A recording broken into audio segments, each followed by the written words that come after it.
देखिए, हमने तो अभी आज तक कभी सुना नहीं कि भारत सरकार की एक कंपनी दिल्ली सरकार को रिश्वत देगी। मगर समस्या ये है कि एलजी साहब के पास ये स्वतंत्रता है, वो जिस दिन चाहें जिसके ऊपर भी किसी भी मामले की जांच के आदेश दे सकते हैं और वो लगभग हर हफ्ते कोई नई जांच के आदेश देते हैं। मकसद सिर्फ ये है कि अखबारों के अंदर सुर्खियां बने और ऐसे लगे कि पता नहीं कितना भ्रष्टाचार हो रहा है। साबित किसी में वो कुछ नहीं कर पा रहे हैं। जहां जहां पे भी उन्होंने देखा वहां पे उन्हीं अफसरों की गलती निकल रही है जो अफसरशाही सीधे उनके अधीन है। कौन अफसर हेल्थ डिपार्टमेंट में क्या काम करेगा ये एलजी साहब के अधीन है। कौन पीडब्ल्यूडी में क्या काम करेगा ये उनके अधीन है। कौन पीडब्ल्यूडी सेक्रेटरी बनेगा, कौन किस डिपार्टमेंट का सचिव बनेगा ये उनके अधीन है। किसके ऊपर कार्रवाई करनी है नहीं करनी है ये उनके अधीन है। तो उनके पास स्वायत्तता है और उनकी कोई जवाबदेही नहीं है।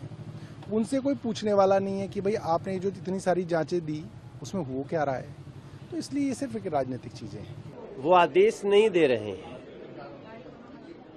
वो कुछ लोगों की प्रार्थना को स्वीकार कर रहे हैं। उनसे लगातार दिल्ली के लोग प्रार्थना कर रहे हैं कि जो लूट हुई है दिल्ली के खजाने की उसकी जांच होनी चाहिए। सौरभ भारद्वाज जांच से क्यों घबराते हैं? उन्होंने जो घोटाला किया है सत्येंद्र जैन ने, जो अभी आया है, उस घोटाले की भी जांच होगी। तो उस जांच को सौरभ भारद्वाज क्यों रोकना चाहते हैं? मैं देखता हूं जब जब जांच की बात आती है आम आदमी पार्टी जांच का ही विरोध करती है। साच को आंच क्या, होने दो जांच। लेकिन चूंकि ये आम आदमी पार्टी के शीर्ष नेतृत्व के लोग भ्रष्टाचारी हैं, इसलिए जांच शुरू होते ही ये बौखला जाते हैं, क्योंकि उनको पता है कि उनके जांच में दोषी पाए जाएंगे। देखिए एजुकेशन जो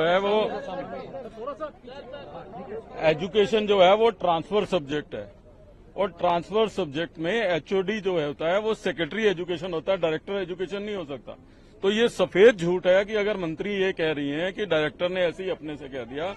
ट्रांसफर पॉलिसी बिना मिनिस्टर के अप्रूवल के, बिना सेक्रेटरी डिपार्टमेंट के अप्रूवल के, director is not HOD of education department, secretary education is HOD.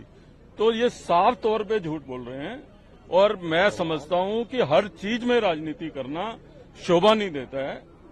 आप पानी पे राजनीति, दिल्ली में जो है पानी नहीं आता तो राजनीति करते हो, दिल्ली में बाढ़ आता है तो राजनीति कर रहे हो। मैं आज भविष्यवाणी कर रहा हूं कि अगले साल दिल्ली में बिजली की स्थिति खराब रहेगी, क्योंकि बिजली डिपार्टमेंट में भी कोई काम नहीं हो रहा। अभी सर्दी आएगी तो पोल्यूशन में राजनीति करेंगे। एजुकेशन को कम से कम बख्श दें, ये कहना चाहते हैं हम।